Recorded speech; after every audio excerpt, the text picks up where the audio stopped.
In a single instant, New York City was hit by a nuclear strike. No time to prepare, no warning signs, just a bright flash in the sky and then silence before the storm of destruction. The very first second after detonation would not even feel real. A light so bright, it would outshine the sun. For miles across the city, people would instinctively turn their heads toward the sky, not knowing that this single moment had already sealed their fate. Within less than a second, the temperature at ground zero would soar to unimaginable levels, hotter than the surface of the sun. Asphalt would ignite, steel structures would begin to melt, and everything caught in that initial fireball would simply vanish, leaving no trace of what once stood there. In Manhattan, the skyscrapers that define New York's iconic skyline would become fragile shadows of themselves. Glass windows would burst instantly, sending shards flying at bullet speed. Buildings within a certain radius would collapse outright, while others further away would sway violently, as if an earthquake had struck. The shockwave, moving faster than the speed of sound, would rip through the streets. Cars would be tossed like toys. Subway entrances, bridges, and entire blocks of concrete would be torn apart in seconds. People caught in the open would have no chance of survival. The sheer pressure would crush lungs, rupture organs, and flatten anything standing. Now imagine Times Square, filled with tourists only moments before. In the blink of an eye, the bright billboards and crowded sidewalks would be replaced by nothing but fire, smoke, and silence. The world's most famous city, reduced to rubble in a matter of seconds. But that's only the beginning, because as the fireball expanded and the mushroom cloud began to rise above the skyline, a deadly invisible killer would spread, radiation. Anyone not instantly incinerated would soon feel the burning effects on their skin. For miles around, people would be left with radiation poisoning, sickness, and confusion, unable to process the scale of destruction unfolding around them. In the first 10 minutes, New York would go from a bustling global hub to something resembling a nightmare landscape. Entire neighborhoods gone, millions of lives changed forever. Families separated, loved ones missing, the sound of sirens lost beneath the roar of firestorms. And here's the chilling part. This isn't science fiction. Experts have modeled these scenarios, and the devastation described is exactly what would happen if a major city like New York were hit by a nuclear strike today. But what about the survivors? What would happen to the people who managed to escape the fireball, who lived through the blast, only to face the next 12 hours in a city turned into chaos? The fireball has risen. Manhattan is burning. The mushroom cloud climbs higher into the sky, its shadow stretching across the city like a grim reminder of what has just taken place. But while ground zero is reduced to ash, there are still millions of people outside the immediate blast radius, people who saw the flash, felt the shockwave, and somehow survived. And now, their nightmare is only beginning. For those in Brooklyn, Queens, or across the river in New Jersey, the view is surreal. The skyline they grew up with, the towers they thought would stand forever, are now shrouded in flames and smoke. At first, there's confusion. Was it a bomb? A plane crash? An accident? But within moments, the truth becomes undeniable. New York has been attacked with nuclear fire. Phones stop working almost immediately. The blast and electromagnetic pulse ripple across communication lines, cutting power grids, disabling networks. People frantically try to call their loved ones, only to find no signal, no connection, no way of knowing if anyone is alive. The roads become scenes of chaos. Highways leading out of the city jam with cars. Drivers honk, push, collide in desperate attempts to flee. Some abandon their vehicles and try to escape on foot. Others freeze, unable to decide what to do, staring in shock at the glowing cloud rising in the distance. The hospitals that still stand are overwhelmed instantly. Thousands pour into emergency rooms with burns, cuts, and broken bones. But doctors quickly realize this is unlike anything they have ever faced. The radiation victims arrive, vomiting, bleeding, their skin blistered from invisible waves of energy. Supplies run out within minutes. The electricity flickers and dies. Operating rooms go dark. Medical staff must choose who to help, who to leave behind. In Central Park, survivors stumble in disbelief, many half-burned, others blinded by the initial flash. Parents clutch their children tightly, some still crying, others already silent. Everywhere, the air is filled with choking smoke, sirens, and the screams of the wounded. And then, there is the fear of what comes next. Was this a single bomb, or is another one on its way? No one knows. Rumors spread quickly. Whispers of more attacks, of enemy planes overhead, of the city being completely wiped off the map. Fear turns into hysteria. In Washington, the U.S. government scrambles. The president is rushed to a secure location. Military advisors warn of retaliation, while others beg for calm. The news networks, still functioning in some areas, report fragments of information, some true, some false.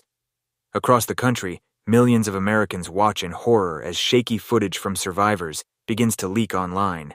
Images of a burning skyline, of terrified crowds fleeing through smoke-filled streets, of a city that looks more like a war zone than the heart of the United States. For the survivors, though, there is no time to watch the news. They face a deadly choice: stay where they are and risk radiation fallout, or move, and risk walking into fire and chaos.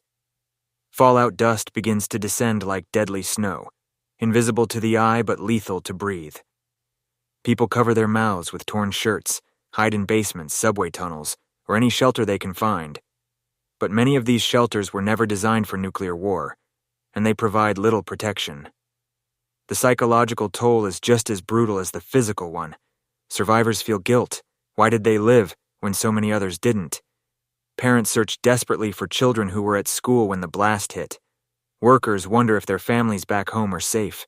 Strangers cling to each other, united by fear and desperation.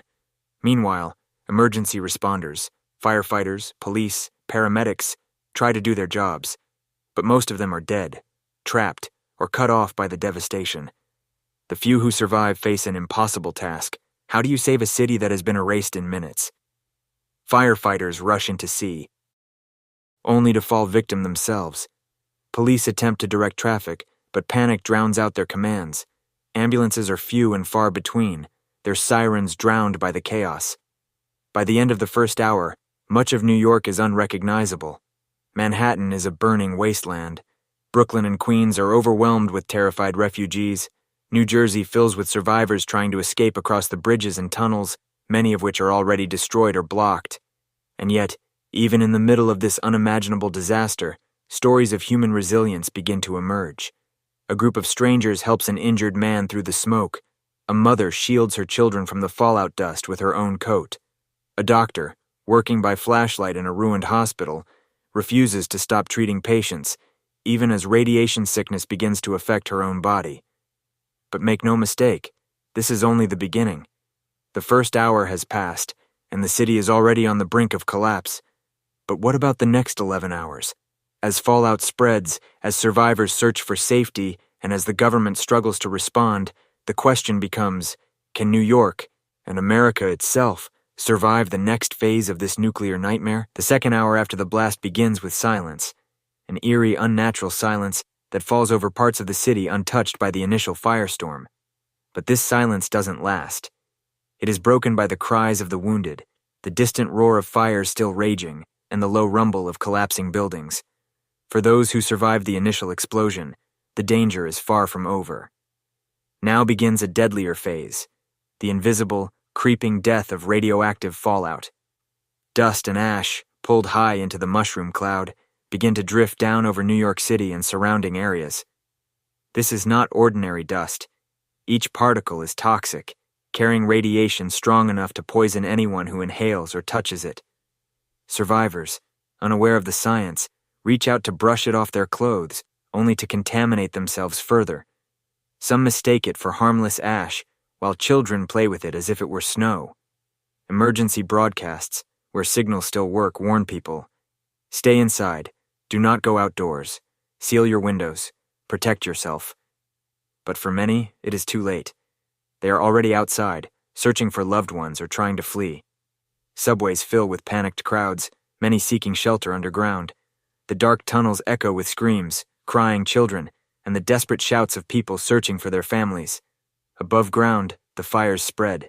Entire blocks are consumed as buildings, weakened by the shock wave, collapse one after another. Smoke thickens the air, choking survivors, blocking out the sun. Helicopters try to circle overhead, but the radioactive plume forces them to turn away. By the third hour, hospitals across New Jersey and Long Island are completely overwhelmed. Medical staff face a grim reality. They cannot treat everyone. Triage takes a brutal form. Those with severe burns or radiation exposure are left to die, while resources go to those with a chance of survival. Families beg doctors to save their loved ones, only to be told there is nothing that can be done. Nurses weep as they turn away patients, knowing they will not last the night. Meanwhile, the U.S. government enacts its highest level of emergency protocols. Air Force One takes to the skies with the president on board, while NORAD goes on full alert, bracing for the possibility of further nuclear strikes. Across the country, Americans tune into television and radio, watching images of the destruction in horror. In Los Angeles, Chicago, Dallas, people gather around screens, their faces pale, realizing that the unthinkable has happened on American soil. But for those still trapped in New York, hope begins to fade. Roads leading out of the city are clogged with abandoned vehicles. Bridges are destroyed, tunnels collapsed, ferries overloaded. Thousands are stranded with no way out and no clear instructions. The government urges people to stay in place, but in the absence of clear communication, panic spreads faster than calm. By the fourth hour, radiation sickness begins to reveal itself. Survivors who were exposed to fallout earlier start vomiting violently. Some collapse in the streets, others develop sudden headaches, dizziness, and uncontrollable bleeding from the nose and gums.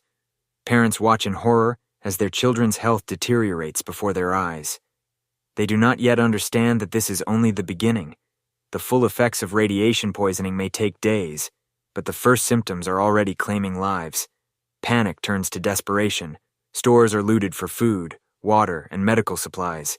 Pharmacies are stripped bare. Gas stations erupt in chaos as people fight over fuel. The thin line of order collapses, and with it trust among strangers. Some form small groups helping one another survive. Others turn violent, willing to do anything to secure resources.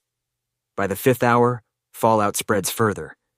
Winds carry radioactive dust across New Jersey, upstate New York, and into parts of Connecticut. People miles away from the city, thought they were safe, suddenly realize they too are at risk. Confusion grows. Where is safe? Which way should they run?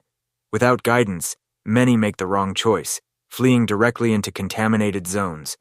Underground, those sheltering in subways and basements begin to suffer in new ways.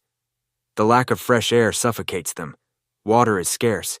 Tempers flare. In one crowded tunnel, a fight breaks out over a single bottle of clean water. People scream, shove, and collapse from exhaustion. Some decide they would rather risk radiation above ground than suffocate in darkness below. By the sixth hour, New York is unrecognizable. The iconic skyline is gone, replaced by a fiery wasteland. Smoke and ash blot out the daylight, casting the city in a permanent twilight. The Hudson River is littered with burning debris, and its waters glow with reflections of the inferno. The Statue of Liberty, though still standing, is covered in ash, her torch dim against the darkness. In Washington, advisors debate the future. Should the U.S. retaliate? Should the nation prepare for more attacks? The military mobilizes across the globe, ready for a conflict that could spiral into full-scale world war. But as politicians argue strategy, the people of New York fight for survival, hour by hour. And in the midst of all this, the most haunting truth begins to emerge. There is no real rescue coming, not tonight, not tomorrow. The scale of the disaster is too vast, the destruction too complete. Survivors realize they are on their own. A father covers his children with blankets in a basement, whispering stories to keep them calm. A nurse with no supplies left holds the hand of a dying patient so they don't pass alone. A group of strangers shares the last of their food by candlelight, clinging to humanity in a city that has lost nearly everything. 6 hours have passed since the bomb. For those still alive, the nightmare continues. And yet, even as radiation spreads, even as panic consumes the city, there is a single, unspoken question on everyone's mind. If this could happen to New York, could it happen anywhere?